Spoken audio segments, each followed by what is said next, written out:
अंग्रेज जो अपने टाउट्स होते थे, जो उन्हें मुखबरियां करते थे, जब जाने लगा तो उसे घोड़े पे बिठाया, दस्तार बांधी और कहा दौड़ाओ घोड़े को। जब वो घोड़ा साहब दौड़े ना तो मगरिब तक, सुबह का सूरज तुलू हुआ और दौड़ता गया, मगरिब तक 83 गांव है, 84 गांव है, 50 गांव है, 60 गांव है, जहां तक वो घोड़ा दौड़ा था वहां तक की सारी जमीन उस बंदे को दे दी। वो जो उनका चेला होता था अंग्रेजों का, उनके जो कुत्ते नहलाता था, उसको दे दी और कहा तुम यहाँ के नवाब हो गए, सर पे दस्तार बांध दी।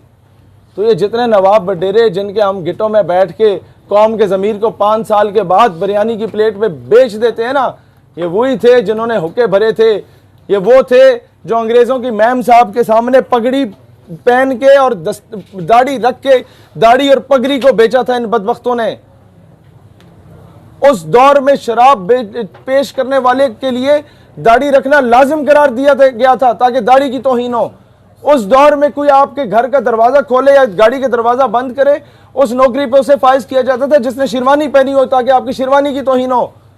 उस दौर में टीपू सुल्तान की तौहीन करने के लिए जो अंग्रेजों के खिलाफ खड़ा हुआ था, जो दरबान होता था, उसको मुंछे रखने पे अलाउंस दिया जाता था कि ये लोग और पैसे देते हैं, गुलामी करो, बूट पॉलिश करो और मुंछे रखो, दाढ़ी रखो, दस्तार रखो।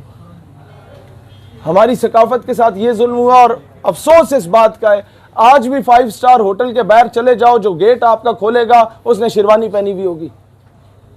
आज भी किसी मेस के बाहर चले जाओ, सरकारी मेस के बाहर चले जाओ, मैं जनरल बाजवा को भी कहता हूं, आप किसी गैरिजन मेस के बाहर चले जाएं तो वो शेरवानी वाला बंदा खड़ा होगा, उसने दस्तार पहनी होगी। भाईजान उसे पहनाए, पैंट कोट टाई लगाएं और उसे खड़ा करें ताकि पता चले पाकिस्तान गुलामी से निकला है। जो आपके स्वीपर हैं उनके लिए लाजिम करें कि यार आपको हम अच्छे ड्रेस देंगे, आपको पैंट कोट देंगे, टाई देंगे। नवाब ऑफ बहावलपुर, एक ही बंदे का पुत्र नवाब मैंने आज तक देखा है उस दौर का। वो गाड़ी थी बड़ी महंगी, बरतानिया में, हाँ बरतानिया में गया तो बड़ी महंगी गाड़ी थी, उन लोगों ने उसे दाखिल नहीं होने दिया। जब उसे अंदाजा हुआ कि मेरे पाकिस्तानी और मेरे साथ ये कुछ हुआ है, उसने वो सारी गाड़ियां मंगवा ली, उसके आगे झाड़ू बांध के ना पूरे बावलपुर में फिराया, उस गाड़ी के रेट ही गिर गए। तो इनको इनकी औकात बताना ज़रूरी है। ये जो आज अरब शेख जो बरतानिया को तस्लीम, अपना इजराइल को तस्लीम करने पे तुले हुए हैं, जो औरत और शराब पे बिक गए थे, ये एक दौर था जब नवाब बावलपुर जब अरब कंट्रीज में उतरता था तो कतार में खड़े होकर ज़कात के पैसे लेते थे, इनसे खैरात मांगा करते थे। ये आज हमें धमकियां देते हैं कि हम तुम्हारे 4 लाख लोगों को वापस भेज देंगे। क्यों ऐसा हो रहा है? क्योंकि हमने मौका खुद दिया। हमने बजाय इसके कि हमारी नंबर 1 आर्मी है, नंबर 1 इंटेलिजेंस एजेंसी है, हम उन्हें कहते कि यार हम प्रोटेक्शन देंगे आप लोगों को, हम इजाज़े मुकद्दस की हिफाजत करेंगे। उन्होंने सारे ठेके अरामको के और बाकी ठेके अमेरिका को दे दिए। क्यों भाई? कहीं ना कहीं हमने अपनी पॉलिसी में वीकनेस दिखाई ना, जो उनको मौका मिला। अब तो यह भी सवाल करना पड़ेगा कि जनाब इस्लामिक मिलिट्री अलायंस बने हुए भी 2-2.5 साल हो गए हैं, वो जहाजों का रुख जो करतब दिखाता रहता है वो फलस्तीन या कश्मीर की तरफ क्यों नहीं हुआ? हमारे टैक्सों पे पलने वाले बड़े बड़े अलायंस पूरी उम्मत के टैक्स पे पलने वाले, क्या उसका फायदा क्या है? भाई हम सारी जिंदगी आपके लिए कुर्बानियां देंगे, हम आपसे पहले बॉर्डर पे पहुंचेंगे इंशाल्लाह। हमारी चमिंडा की माओ ने अपने उन बच्चों की तरबियत की थी, सीने से बम बांध के वो हिंदुस्तानी टैंकों पे लेट गए थे। हमारे केपीके की माओ ने जीएसक्यू में 6 सितंबर की तकरीब थी तो वो कहती थी, जब उसे बुलाया गया कि तो बेटा तुम्हारा शहीद हो गया है, आप क्या तासुरात हैं? मैं समझ रहा था वो रो पड़ेगी, लेकिन आफरीन है उस पठान माँ पे कहती है वतन अचर खपामश है, वतन परेशान ना, पठान माँ जिंदा अपने बच्चों को तुझ पे कुर्बान करने के लिए। मसला ये है कि वो माए तो कुर्बानियां देंगी और ऊपर जो ये पॉलिसी मेकर बैठे हुए हैं, खुदा का वास्ता है कोई अमली तौर पे काम करो भाईजान कश्मीर के लिए। खुदा का वास्ता है, आज वो बहन लिखने पे मजबूर हो गई है कि उमर फारूक रजी अल्लाह ताला अन्हो के, उमर बिन अब्दुल अजीज रहमतुल्लाह अलैह के, हैदर करार शेर खुदा करमल्लाह वजुल करीम के, मोहम्मद बिन कासिम के, तारिक बिन ज़ियाद के वारिस किधर गए भाई जो कश्तियां जला दिया करते थे? वो जवान जो सड़क पे निकलता है दुकान जाने के लिए, उसे हिंदुस्तानी फौजी गिरबान से पकड़ के कहता है आगे तुम्हारे पाकिस्तानी जिनके लिए नारे लगाते थे, जिनके लिए उछलते कूदते थे, क्या जवाब दे वो नौजवान? कब तक वो बोलता रहे बस पाकिस्तान जिंदाबाद, हम आज़ादी लेंगे? भाई आप उसे असला लेके सपोर्ट ना भी करें ना, कम से कम थपकी दे दो।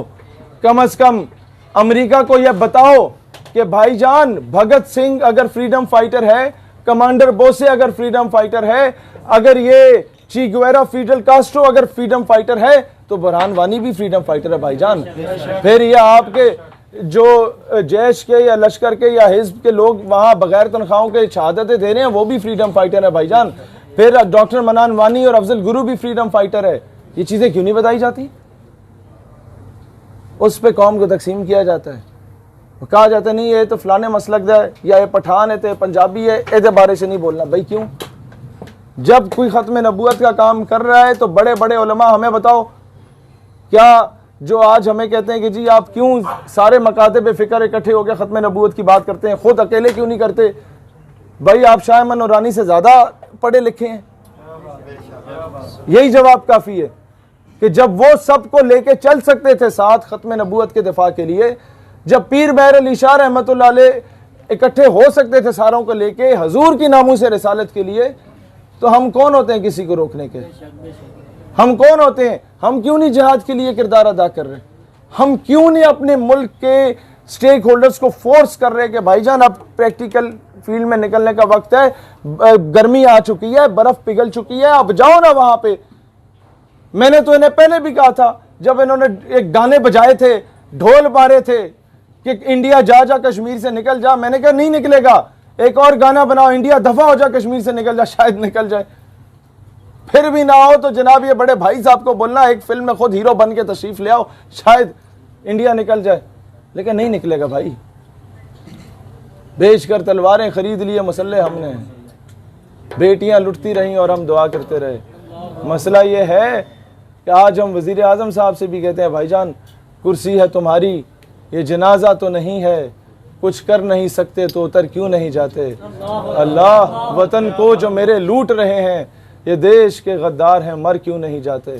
दोस्तान जी वकार, आज हमें बार बार मैं एक बात कहना चाहूँगा, अपने स्कूल्स कॉलेज यूनिवर्सिटीज़ में डाटा इकट्ठा करें, कौन कौन टीचर है जो डायरेक्टली इनडायरेक्टली पाकिस्तान की इस्लामिक आइडियोलॉजी को टारगेट कर रहा है, उसकी खुफिया वीडियोस रिकॉर्ड करें, हम तक पहुंचाएं। हमें यूनिवर्सिटी बंद भी करनी पड़ी ना, उसे यूनिवर्सिटी से निकालने के लिए हम करने को तैयार होंगे, मैं वादा करता हूं। हम ये चीज़ बर्दाश्त नहीं करेंगे कि कोई टीचर जहां एक माशरे को संवारने वाला टीचर होता है, वहीं उस माशरे को बिगाड़ने वाला भी टीचर होता है।